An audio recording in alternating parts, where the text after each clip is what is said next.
Good afternoon, everybody. My name is Charlie Nickley. I'm Chief Executive of IAgrE, and I'd like to thank you all for joining us on this lovely, cold, wet spring day for our May presentation, or it certainly is around me. For today's lecture, I'd like to welcome back Paul Harris from Real Success. Paul has done several lectures for us over the last few years, and he's back today to talk about the challenges of stepping into a management role. Paul's previous lectures are available on our YouTube channel if you wish to view them, and if you do, please do subscribe to the channel. As usual, with our lectures, everybody will be muted, and if you'd like to ask questions, please pop them in the chat at the bottom of the screen, and then at the end of the presentation, we can unmute you so you can ask in person. Okay, I'll now hand over to Paul. Thank you, Charlie, and thank you for once again asking me back to do another lecture this afternoon, which I'm delighted to have the opportunity to do. Just before we crack into the lecture or the webinar, my background is working within the agricultural sector, really around people development, communication, recruitment, leadership, etc., and team dynamics. I'll explain a bit more about my background in a second, but much of my work is around helping businesses understand this link between technical performance and people performance, and that's exactly why I think the subject for today is going to be quite interesting for us. So we often end up being promoted or promoting the best technical people into management positions, but often we provide very little support for them once they get there, which is quite common in across the industry. But particularly as agriculture becomes more complex, becomes more sort of data driven and technology advanced, I guess, I think the human side of what we do matters even more. So that's why the subject matter for today, I think what my title is, why do we promote people into management and then leave them to struggle? Now I'm going to share my slides in a second, and that's how it will run. So I'm not sure how it will be set up, whether you'll see me or just hear me, but I am planning on speaking for about 30 to 35 minutes, and then giving plenty of time afterwards for any questions that might arise as I go through. And do feel free to challenge. You know, if there's something you disagree with, again, pop it in the chat, and Charlie and the team will pick those up towards the end. So I'll begin by sharing my screen, which is always the interesting bit when you discover, is it the right screen? There you go. So hopefully you can all now see my screen. So yes, the title is Why Do We Promote People into Management and Leave Them to Struggle? And the subtitle is The Overlooked Human System in Modern Agriculture. So, but who is this guy from Birmingham? You can tell I've got a Midlands accent. So I'm born and bred in Birmingham, and my business is based in Solihull. And who are Real Success? Just very briefly, I'm the founder and the MD. We started the business in 2009, so I've been going just nearly 17 years now. But I'm not from a farming background or an engineering background. My background is in sales and marketing, working for organisations that sold products into the DIY sector. So maybe some of the tools that are used in engineering were the tools that I would have been responsible for selling into those places. I started my business, say, 17 years ago. Started as a coach, really, as a business slash life coach. Fell into farming. I was invited to go and down and do some work with the farm, and I very quickly realised that farming in particular, but the whole of agriculture really, hasn't got a particularly good reputation for how it manages people. So what our work now, you can see from the graphic on the screen, we are very we spend a lot of time helping farming and agricultural businesses to help the relationships within their business. That's the people relationships, client relationships as well at times, but we're really about staff retention, which is on the right hand side of the arundel, which is how once we've got people in our business, how do we hold on to them? And I'll talk about that a little bit more as we go through the session this afternoon. And we provide a lot of HR advice and support for people who are either taking employees on or having difficulty with those employees. So we'll help them with that as well. And across the middle, you'll see something I'm going to refer to later, which is our profiling tool, which helps people to understand each other more deeply. And that's sort of the foundation of the work that we do. But I'll come to that a little bit later. So that's who Real Success are and who I am. And we have a team of people, by the way. It isn't just me. I'm not a solo consultant. I have 11 people across the country who are providing these services and support to generally agricultural businesses, but also we work in the supply chain, processors, retailers, particularly in the dairy sector. We do a lot of work in the dairy farming sector with the team across the country. So, what are we going to talk about today? Well, I want to begin by talking about what I refer to as the great imbalance. So what do I mean by that? I think what's extraordinary, I think, in agriculture across all aspects of it is the amount of technical and precision and data and science that's been coming forward, and rightly so. So what we have is within the sector we have a huge amount of technology now around machinery, precision technology, things like robotics and data and genetics, all absolutely vital and are essential, and particularly an institution like yourselves, very much focusing heavily on optimizing the technical systems that we have on our farms in our businesses. What's sometimes though neglecting a little bit is, if you like, the human system sitting behind the technical systems. So every piece of technology, every process, every innovation still depends on people that are communicating well or making good decisions or working well together in a team and collaborating well, and how they manage pressure and how we lead those teams. So the human system, as I will say here, I'll give you various little quotes at the bottom of my screen. The human system is still the operating system behind every business. Whatever technicalities you've got, whatever technology we use, there is still a human system that sits behind. But generally speaking, particularly in agriculture, we haven't necessarily developed our skills as highly on the left-hand side of the seesaw there as we have on the technical side. And that's given us a challenge as an industry, both to recruit people and often to retain people within the sector. And there's also a really common assumption, what I call the promotion assumption, which is that because someone is experienced and excellent technically at what they do, they have the technical knowledge. Often what happens is, because they're reliable, they're hardworking, and they're knowledgeable, naturally the next step after that becomes management. But at that point, the job becomes entirely different. So on the one side, we've developed our technical skills, and often what will happen is people will go on courses and businesses will train us and we'll become better and better and better at our technical skills. And then often when we become the best at our technical skills, we get promoted into management. But then that requires a whole different set of skills, often that we're not given actually. And the assumption therefore is, if someone is technically brilliant, they'll naturally become a good manager. But I'm sure many of you listening or watching on record or even attending today will know that sometimes the most technically gifted people don't necessarily become the best managers or leaders. Leadership requires a different set of skills to our technical skills around things like our ability to communicate and adapt and regulate our emotions and the emotions of others, and handle conflict and understand motivation and how to give feedback and coaching people. A whole set of skills that sometimes we're not trained in the same way as we are with our technical skills. So again, we often assume that just because someone can do the job technically, they can lead other people who are doing the job. And I'll come back to that a little bit again later. So this idea of we can assume that we can just promote people because they're good technically doesn't always lead us to bring forward the best managers and leaders. Because leadership requires entirely different skills to some of our technical skills. So on the left-hand side here, some of our technical skills we often need as managers are the ability to solve problems, to understand a piece of machinery or how a process works, to be able to analyze data and things like that, to understand legal compliance and what we need to be following in terms of rules and regulations, and just technical accuracy, just being good at what we do. Those are often the skills that are essential if we're going to be good technically at what we do. But actually, if we look at, so sort of on the left-hand side here, that's sort of knowing your stuff and being good at it. But on the right-hand side, the leadership expertise that often we don't give people or support people with when they take on a promotion are quite different. The skills that make someone an exceptional engineer or technician or operator or consultant or even a farm manager aren't necessarily the same set of skills to lead people effectively. So on the right-hand side of the screen here, you can see we've got to be able to understand people. Well, how do we do that? How do we understand the fact that people are quite different? We've got to have this ability to communicate effectively, which links into the first one.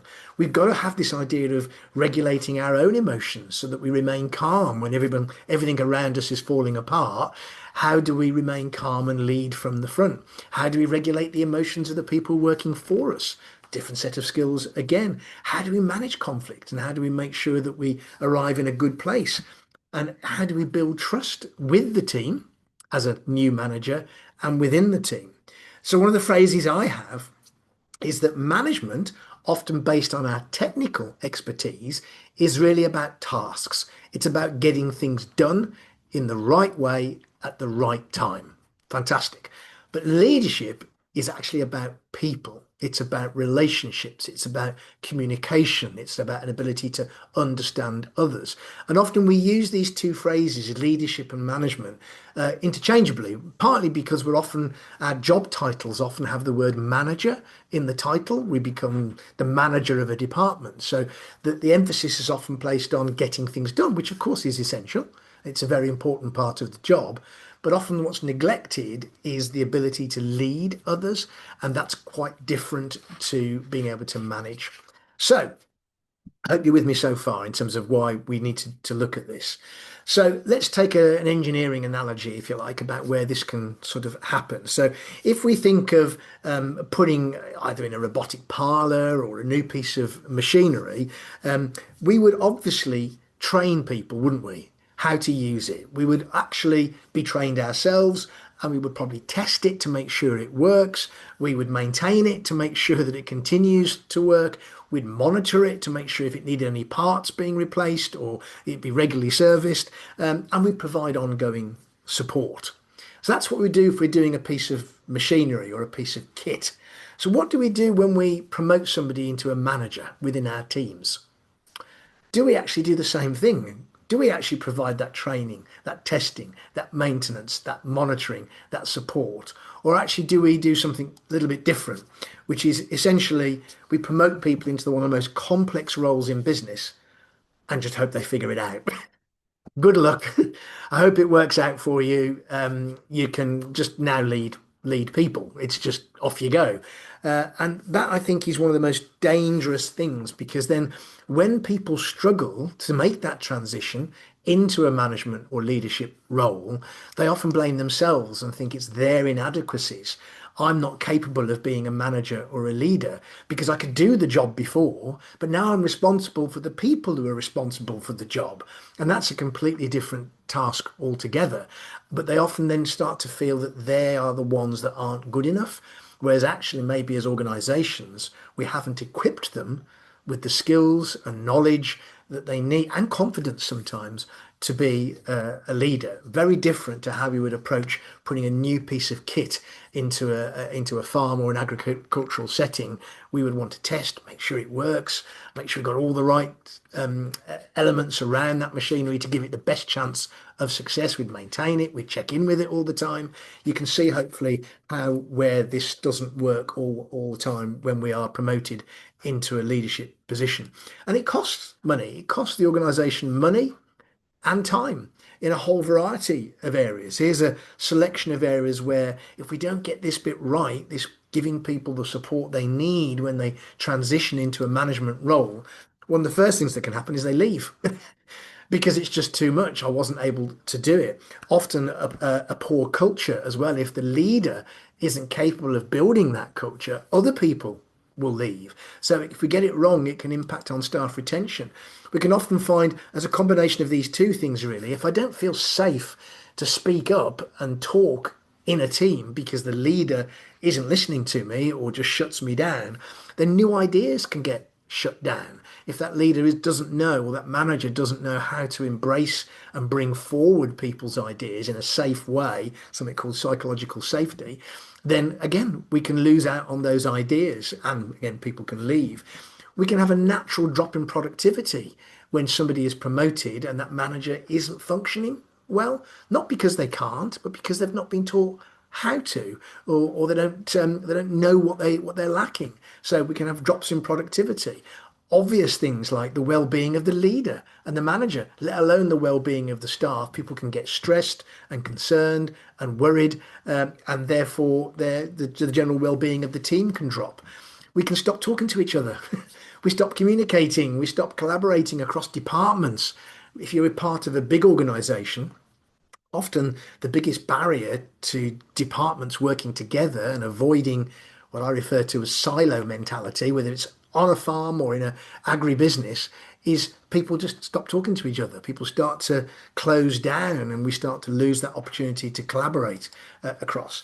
And then where's the succession planning coming from? I don't mean just in a family business. I'm talking in a normal business. Who's the next person coming through? The leader's job is to pull those people up with them, not suppress them down to keep them in their own safe position. And ultimately, what we're talking about here is if we don't give our leaders and managers the right set of skills, we're putting at threat the whole future of the business. So we're making that business less resilient to things that might come at it. So interestingly, when things go wrong in a business, we often believe it's a technical aspect that's gone wrong. It could be a missed target. It could be poor productivity, or we've now got a non-compliance somewhere, or there's some inefficiency somewhere. And we start to think of the mechanical aspects to that. Whereas often underneath that technical difficulty we're having with even implementing a new process or a machine is there's a human dynamic driving that problem underneath it.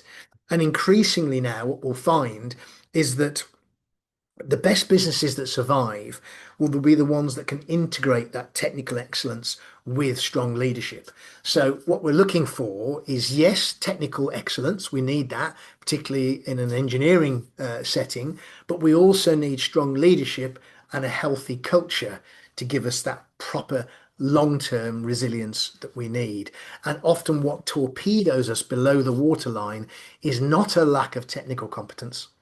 It's a lack of leadership and culture that enables us, that finds us in that position. So what are the human factors to think about? So if I call it human factors engineering, on the one side, on the technical side, I think agriculture particularly understands machinery efficiency. We understand process efficiency, and we understand things like environmental systems and data systems. But do we understand the human systems to the same level? So if we think of what are the human systems involved in our businesses, then humans are clearly not machines, are they? People behave differently in different scenarios and under stress. Communication, poor communication can affect safety on a farm, particularly in a farm setting. Too much fatigue can affect decision making and the clarity of that decision making. This idea of psychological safety, this ability I have to speak up without feeling I'm going to be pushed down, that's an important aspect to the human engineering aspect as well. And the whole area around team behavior, leadership structure, the culture of the business influences performance. Now, I can see for those of you that have been in agriculture a while, and certainly for me over the last decade in particular, but certainly the last 2 or 3 years, I think agriculture is beginning to move in this direction of understanding we need leadership skills as well. And I'm sure in the engineering part of agriculture, it's also recognized that we do need these people skills. So we may become good at understanding machinery systems and environmental systems, but we just need to make sure we've got those behavioral systems backing it up as well. So one other thing before I start talking about some solutions, if you like, some things that can help us. There's another aspect that I want to just bring in at this point around leadership and culture. And it's around this idea of leadership diversity and innovation and how we get that. I think one of the most interesting conversations happening today within agriculture is around diversity and inclusion. And we're not just talking gender diversity, we are talking neurodivergences as well. And this isn't like just a sort of a moral conversation about it's the right thing to do. It's actually about performance and innovation and gathering as much information from as many sources as we possibly can. Because industries become stronger when they broaden out and attract a broader talent base rather than having a very narrow talent base, because that gives different perspectives, different leadership styles. However, if I do just focus for a second on women in agriculture and particularly women in engineering, I think many women still say to me they must prove themselves even more strongly to gain the credibility that a man can get just as easily. Now, this is not about blaming people. It's not about blaming individuals because it's often cultural. It's a cultural thing rather than necessarily intentional. It just sort of happens because that's the way people speak. But sometimes there is this underlying sort of masculine type behavior that's expected within agriculture. I see it all the time still. It is changing. It's improving, it's getting better, but there are still, particularly in a farm setting, there is still a lot of those masculine behaviours of very directness and bluntness, or very assertive or overconfident, and that sort of physical presence of strength and all that sort of male-dominated aspects of what we're expecting people to run a farm. You've got to be strong, you've got to work hard, etc. But actually, outstanding leadership can take many forms. And if we just focus on one leadership style, which may be quite a masculine leadership style, and by the way, when I say masculine, I don't mean male or female, just a masculine type of style, which females can also have as well, we lose risking exceptional talent across the industry. And I also referred to the same way in neurodivergence. There are other people better qualified than me to talk about neurodivergence, but there are certain aspects, engineering being one of them actually, where often neurodivergence can be a benefit. It can be a strength rather than a weakness. And how we embrace those into our industries and as leaders is also really, really, really important.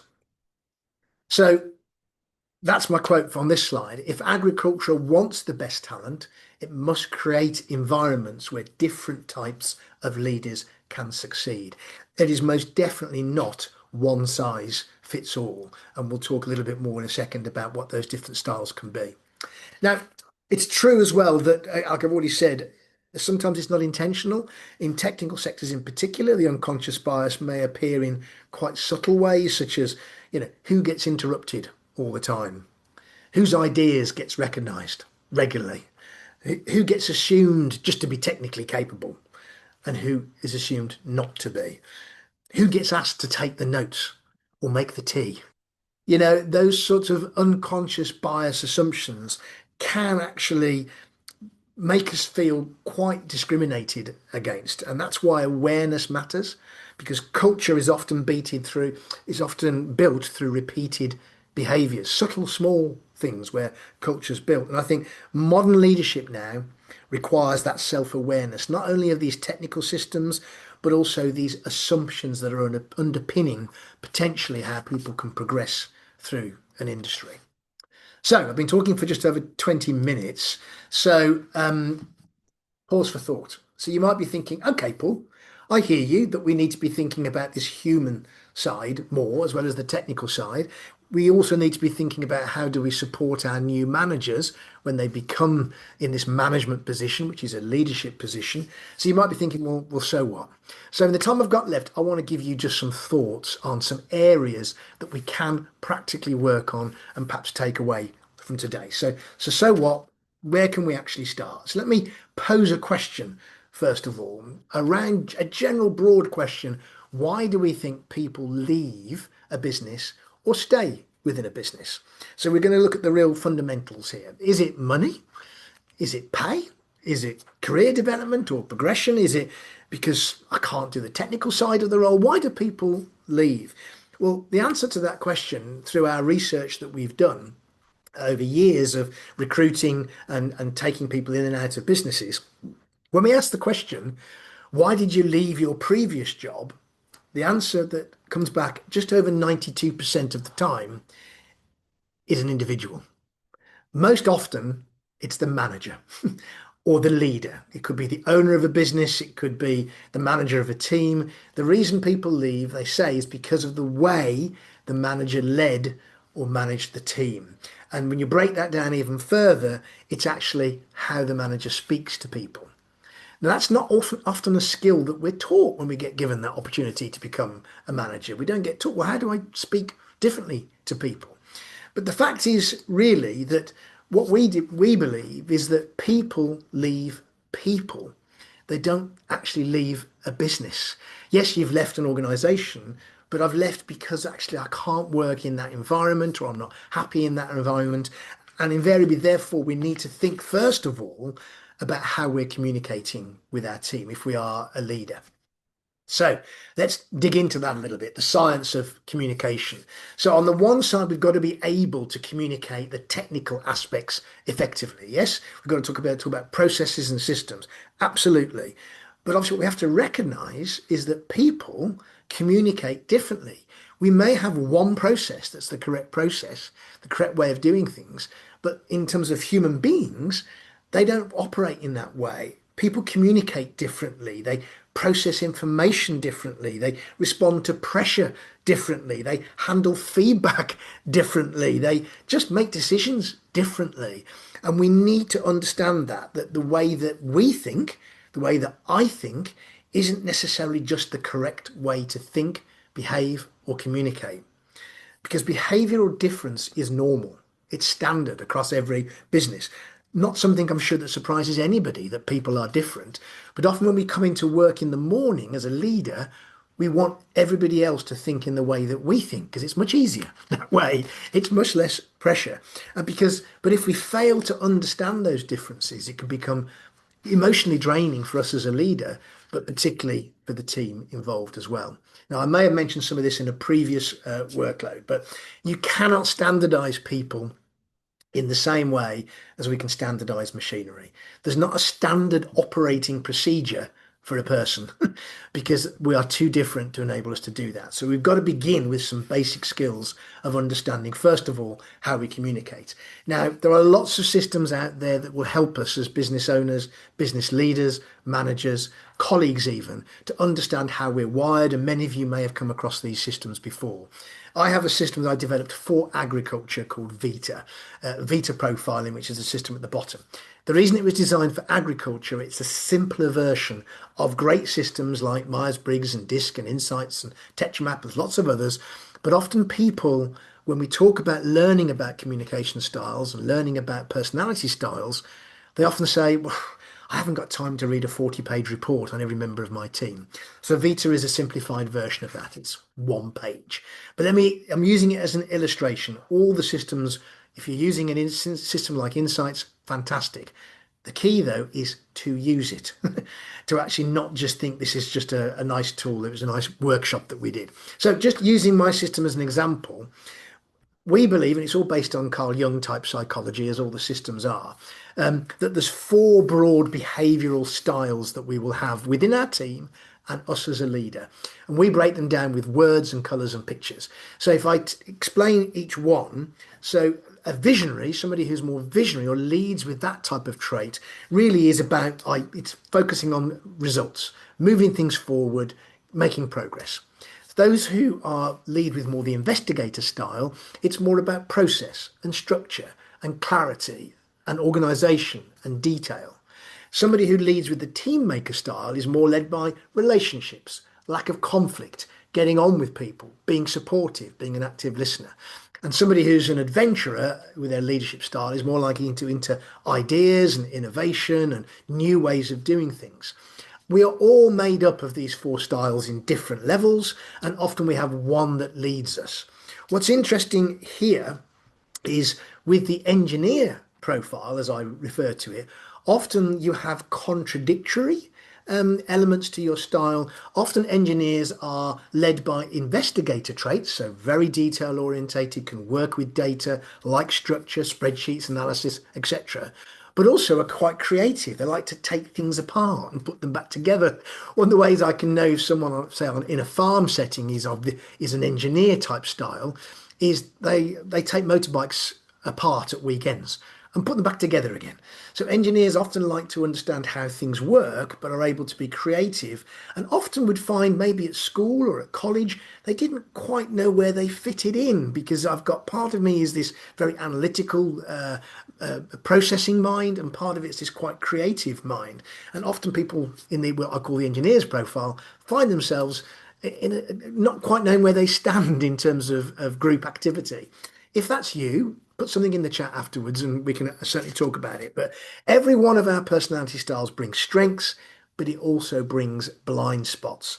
And one of the phrases you will hear in British culture is treat other people as you wish to be treated. I'm sure we've all heard that phrase. Treat other people as you wish to be treated, or even speak to other people in the way that you wish to be spoken to. From a manners and respect perspective, but from a leadership perspective, it's completely wrong. Not from a manners perspective, but from a leadership and communication perspective, we should speak to other people in the way that they wish to be spoken to and using the language that they prefer. So if you're very direct and you've got a member of your team that isn't, that's more sensitive, it's our job as the leader to flex our style to accommodate the people that we're working with. It's also the job of the team to flex their style according to working with the leader. But this can be transformational in teams when people start to understand there's a difference between us. Because if, yeah, as I said there, speak to other people in the way they wish to be spoken to is the key learning here. Because if, as an example here, if we take this as a team, which is a fictional team, it's not a real team, where you can see the scores in people's profiles and the colours are illustrating where their strengths are, what you can get is you can get conflict between somebody who wants to do things quickly versus somebody who's, no, I need to do things slowly and accurately. For those people who are innovative and got lots of ideas, and those that say, no, it's not proven, and you need to come up with more data to back up your ideas, we get that idea of somebody who's very direct and just says it as it is. Call a spade, versus that person who likes to be a bit more diplomatic in the way that they speak. And we've got that person that maybe really wants to get the process right versus somebody who's saying, well, look, as long as we get there in the end, it doesn't really matter how we get there. And what you get is a whole load of potential conflict when we don't understand those differences. So one of the key things I would suggest, if you're listening to this webinar today, this lecture today, and you've never looked into your own personality style or communication style and those of the around you, that to me is the main takeaway. It's the start point, because it's what is transformational consistently in teams is when we start to understand that the better teams become better at understanding differences in behavior, and they become more collaborative and more resilient as a result. That's a whole workshop in itself, but hopefully that gives you an idea. So exactly, the better teams become better at understanding behavioral differences. They become more collaborative and resilient as they grow. So I do believe leadership is changing. As I come towards the end of what I'm going to talk about, I can see changes happening. And I think that's really important in terms of encouragement for all of us who are in leadership positions. So historically, leadership in most sectors, and particularly in agriculture, was built around hierarchy and authority, and often based around our technical ability, as I've said earlier on. We're the best at what we do, so we become in charge of the people who are now doing what we used to do. And we think it's the same job, and it just isn't. So that's why we need to think about what's different now in terms of that leadership style. So the old model of I'm in charge, I'm in control, I tell you what to do, I'm better than you at this job, I've got more skills than you, and I'm just higher in the position. That traditionally is how hierarchical organizations work. The modern way of looking at how we lead businesses is quite different. It's much more about the ability to influence others. Part of that is being able to communicate effectively in the way I was just describing. This ability to understand that if I'm going to influence somebody and I talk to them in a style that works for them and a pace that works for them and in a tone of voice that works for them, I'm more likely to influence them. It's about working together in collaborating rather than controlling situations. It's about what I call teaching rather than telling. So rather than just instructing somebody on how they should do something, and they always come back to you when they get stuck, is teaching somebody by getting them to ask questions and getting them to think for themselves. It's about that idea of human intelligence rather than technical dominance. It's not because I'm better at the task than you, but maybe I'm the leader because I'm better at understanding people than you are, and I can get everybody working together. And rather than this idea of, well, I'm more senior than you, so you do what I say, it's about building a culture where people feel safe enough to speak up and ask questions, and those are invited and encouraged rather than discouraged. So, what does outstanding leadership look like? If we're aiming for something here, what can it look like? The first one is clarity, people understanding what's expected of them, giving people clear instructions and clear expectations. One of the things that people often say to me that the reason they left a business was because they didn't quite know what their job was. So there is an element here of job descriptions and making sure and organization structures and making sure we have that technical process involved, but making sure people know what's expected of them. It is creating harmony. For some of us, you might think that's a soft word, harmony. But actually, if people get on well together in a team, they're more likely to function. One of our key roles as a leader. It's about building trust between you as a leader and your team, but across your team too. There's a fantastic book called The Five Dysfunctions of a Team by Patrick Lencioni. And it's called The Five Dysfunctions of a Team. And the first dysfunction is if we don't trust each other. If we don't trust each other, then it's very difficult to build a team spirit. Our job as a leader is to build that trust across the team. And as I've already said, to look to collaborate rather than just instruct. It's about great communication. Great leaders generally are great communicators. They know how to speak to people. They know how to flex their style depending on the person that they're speaking to. It's about developing others to the point they're better than you. Many leaders find that very threatening. That actually, well, if I'm the manager, I don't really want to develop my team around me because they'll take my role. Our job as leaders is to develop people to the best of their ability. And if that means they outgrow us and they move off to another organization, that's fine. We've done our job. Because ultimately, all of those things are about building resilience into our businesses. So leadership isn't some sort of soft skill. I get very frustrated when people say we need to do something on the soft skills. Leadership isn't a soft skill. Leading people isn't something soft. It's critical from a profit perspective. It's not actually soft.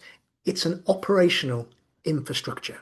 When you're thinking about how do we get the best out of the teams that we work with, and we think from a technical perspective, think of leadership as an operational infrastructure. It's what underpins everything that you're trying to do.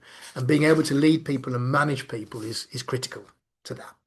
So, actions. What actions could you take? Here, I've got 5 things I think here that I'm going to suggest for you. So the first one to take from today is stop assuming managers naturally know how to lead. Let's think about, well, what training do those people need? What support are they going to need as they step into that management role? If it's you and you've just been promoted, you can take that forward as well and say, look, I need some support here. You're now asking me to manage a bunch of people. I can do the tasks, all right. I know what they've got to do, but I need some support on that leadership expertise. The second one is train communication as seriously as we train technical skills. So in the same way as you will go and get a qualification to be able to perform a particularly technical task, we need to treat the ability to communicate with others just as importantly, as well as lots of other leadership skills as well. One of the things that I would just mention is that, a lot of great teams have mentors, somebody I can talk to. So if I'm a newly promoted manager, who can I talk to in my organization if I'm struggling? It doesn't have to be my boss, excuse me. It could be somebody elsewhere in the organization. So develop some sort of mentoring system can be really helpful for somebody who's taking their first job into management and leadership. I've already mentioned it. Recognize that you don't have to lead one way. If you've got a different personality style to the traditional sort of masculine, very direct style, you can still lead people if you learn how to flex your style accordingly. So we need to recognize that people have got different leadership styles, different behavioral styles, and work with that. And most importantly, we need to build those psychologically safe environments where people feel comfortable and willing to speak up. So we can harness all of the innovation and the creativity within our teams. So as I close, which I'm looking at the time, I'm bang on where I wanted to be, sort of a final reflection really of as what this lecture has really been about is as agriculture and all land-based sort of industries continue to evolve technologically, the human challenge, I think, is becoming even more important. It's going to become even more apparent, particularly now with the rise of AI. Humans are getting quite nervous that they're going to be replaced by AI, and in some instances they may be in terms of our industries. But generally speaking, we're still going to need, until we've got pure robots operating everything around the country, we're going to need humans to operate the AI tools, operate the machinery still. Because it doesn't matter how sophisticated the systems become, people will still lead them, people will still manage them, people will design them and maintain them. It's people still that are all around whatever systems and technical issues that we have. So the future of agriculture isn't just about technical advancement. It's about integrating that technical advancement with human excellence. And my final thought really is that yes, technology, and particularly as engineers, we're going to see technology, we're developing new technology. Yes, it may transform agriculture, but people will still determine whether it succeeds or fails. So perhaps one of the biggest opportunities we have going forward as a sector is not simply developing, better and smarter systems. It's actually developing stronger leaders as well. So thank you for listening. I hope that's been interesting. I'm absolutely happy for you to ask any questions that you've got. I said I'd talk for 45 minutes. I've done 43. So Charlie, I'm going to hand back to you for any questions that have come up, any feedback, any thoughts. And I'm happy to answer those questions as we go on. But I hope that was interesting for people to listen to. Yeah, thank you for that, Paul. Really useful. There's no questions in the chat, but I've got a couple of questions, Sure, by the way. or certainly one's a comment. It's interesting what you said about soft skills, because that Mhm. comes up all the time, and leadership and communication, and that side is always uh, tagged as soft skills. Yeah, and I think it's changing, Charlie, Yeah, but it is something that came from the 1980s, really, yeah, and 90s, where business strength was often seen as that very masculine, strong attitude. mm, So hard skills were the ability to get things done. Soft skills were the ability to talk nicely to people. Well, I think we've moved on from that now, and we recognize that what we used to refer to as soft skills, as I mm, describe it, are the hard reality in many cases of profitability. If you've got a high staff turnover because people can't work in your organization, that's hammering you on the bottom line. mm, If you've just spent a lot of time investing some money in somebody and then they leave because they can't work with somebody because the soft skills weren't there, that's a real big cost. Cost of staff turnover in a business is huge, enormous. yeah, And, yeah, and given the fact that the research suggests that the majority of people leave because of somebody else in the team, invariably the boss, it is costing money. So I'm really keen, as you can tell, Charlie, for us to move away from this mm, soft skills approach and actually see it just as important as the mm. technical skills. Yeah. Okay. And then the second comment was we touched on it just before the event started. I mentioned that we had a speaker in our awards ceremony on neurodivergency, Mm. and I thought that was really interesting, and how that links in, and where does that sort of sit with people who get thrust into managerial roles? Because obviously engineering attracts people who are neurodivergent. We know that. And I we think talked what before I mean, about those people that get thrust into management positions. How yeah. does neurodivergency and management go together? So again, just to be clear, I'm not an expert in neurodivergence, but what I have done is speaking to a lot of my colleagues who are either neurodivergent themselves, is I think I link it a little bit back to self-awareness. Now, you can go and obviously get assessed for ADHD or Mm, Asperger's or autism. Many people do that now and find it actually helps them as adults to understand why they struggled.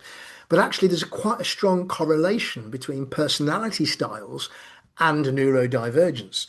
So often people who are very high investigator in our systems or a very high blue in the insight systems, who are very conscious, very structured and organized, or to an extreme, oh crikey, what's the phrase when you're obsessive disorder, yeah, obsessive compulsive disorders. OCD. Often it's linked in with a similar personality style. Now, rather than labeling it as, well, I'm OCD or I'm autistic, I just am really into the detail and structure, and I need that structure around me.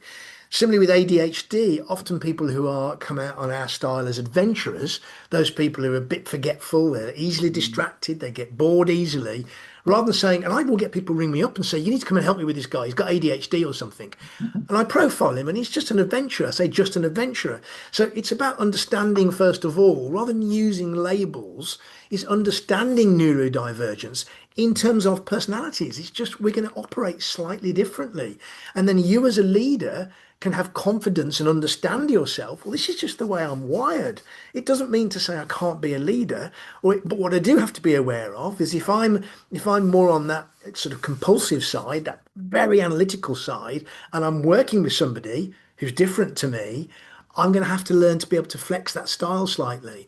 So I think there's a strong correlation between neurodivergence and personality styles, and I'm quite in favour of us not being careful, particularly young people, that we don't just label them now. Labels like autistic and ADHD get thrown out very loosely, and that's not always the case. Those who are genuinely neurodivergent will have, sometimes quite complex needs. And I think we can be careful that we don't dismiss that, but it doesn't mean you can't be a leader. If you're somebody who has those traits, I still believe if you understand them and learn how to flex, you can still lead others. Mhm. Yeah, okay, thank you. Yeah, it's interesting. I mean, I think people do seem to like a label these days, don't they? They do. I Yeah. think the statistics, if I remember correctly, on the agricultural courses at Royal Agricultural College at university, it was something like 30% of the people on the course have some form of neurodiversion. You But know. if we think about the Mhm. education system at school, it's very linear. It's learned by repetition. And there are lots of kids in agriculture now that struggled at school because the Mhm. learning style didn't work for them. It wasn't because they couldn't learn. Then they go onto a farm, for instance, and because they're shown how to do something rather than they've got to sit down and write it down, they can become really effective. Some of the Yeah. best people who are, let's take an example, somebody who's milking in a parlour every day. Somebody who's actually neurodivergent in that sense, more on the autistic spectrum, can be fantastic because they are high attention to detail. They're going to notice things. Mhm. So, they may have struggled at school, which is why, as you say, there's 30% on farm are neurodivergent. But actually, as an agricultural sector, we should welcome them because there's a Mhm. lot of what we do that actually suits their learning style and their brain style. So I don't think we should be frightened of taking neurodivergent people into our businesses. We just got to understand what that means for us. Okay. So does anybody have any questions or comments? There's nothing in the chat. Marion? Um, from my experience of when I worked in the corporate world, I always found that really good managers were people that really like people and like getting on with people. And often, no matter how many training courses certain people went on, it was still like putting a round peg in a square hole, if you like, because some people it's really difficult for them to understand and to adapt to other people. No, you're absolutely right. And interesting, one of the, if I do this in a relatively light-hearted way, when we do the workshops, those people that we would classify or they classified themselves through the tool as a visionary, somebody who's very direct, very blunt, just wants to get on. When I say things like, you've got to ask somebody how they are in the morning, they'll say things like, yeah, I know, but they'll answer me. And I don't really want to know. And they're just genuinely not interested. You're absolutely right. So what I say to them is, but do you want a better result? Well, yeah, of course I do. Do you want to achieve things quicker? Well, yes, of course I do. Just ask them how they are. Oh, all right, I can do that. So it's about talking to them in their own language again. And even the people who are really not that interested in the people side, if they recognize it will give them a better result, it's just do it for that reason. Even if you don't have to necessarily do it because you want to, you do it because you know it's the best thing for the business. And what, of course, then happens is they find actually it does get a better result. And actually, I don't mind asking them how they are. Actually, I'm quite interested. And you suddenly see people who open up to it. But you've got to be taught, you've got to be educated, you've got to learn about it. And ultimately, if you decide I'm just not going to do that, generally speaking, I think in the modern world, you won't be as successful as you might have been 20 years ago. Because the next generation, and this is not about a woke generation, I hate that phrase. The next generation coming through expect to be led differently to perhaps my generation. The hierarchical sense of I'm in charge, I can talk to you how I want because I'm your boss. That's not going to work in the next 10, 20 years. The next generation coming through want to be respected and spoken to in a way that works for them. So if you're a manager or a leader that says, I don't like people, don't care, tough luck, I don't think that's a long-term sustainable solution for you. And many people I've met do take this on board and do actually flex their style and see a better result. But you're quite right. There are some people that just say, I don't want to do that. It, Thank you. it is interesting how that will work going forwards, isn't it? Because there's a lot of businesses, I think, out there that are still very hierarchical. The man at the top, the woman at the top rules the roost, and that's how they are. And you wonder how those businesses will sort of change going forwards, especially in the I sort of just think they will, agricultural Charlie. area. If you look at the successful businesses now, the really Mm, successful businesses, they run a much more collaborative, mm, non-hierarchical structure. You still need some sort of hierarchy in terms of yeah, organizational structure. That's not a problem. It isn't organizational structure that's the issue. It's the way that's then implemented and the way it's people speak about that. Just because mm, I'm the boss doesn't mean I can't make a cup of tea for somebody. It's that it's an attitudinal thing, which I think is mhm, what your colleague was referring to. It's more of an attitudinal issue that needs to shift and is shifting. It is definitely yeah, shifting. The next generation, by that I'm talking the ones who are leading now in their 40s, 30s, 40s, and 50s, are different to those that perhaps were in their 60s and 70s. They're mm, saying, yeah, we know we need to lead through people, not through hierarchy. yeah. Very good. Okay. Any other questions, comments from anybody? It's a small group, but perfectly formed by the It looks of is. things. I'm sure. I mean, the good thing about these videos is they do get watched after the event. That's for sure. Which is fine. I always say it doesn't matter who's not in the room, it's who is in the room. Thank you, Georgia. Okay, well, I'll draw things to a close. So thank you very much for Paul for that really interesting presentation. I'm sure a lot of people got things out of it, and as I said, they'll be watched by other people after the event as well. So loads of great advice there for new and aspiring managers.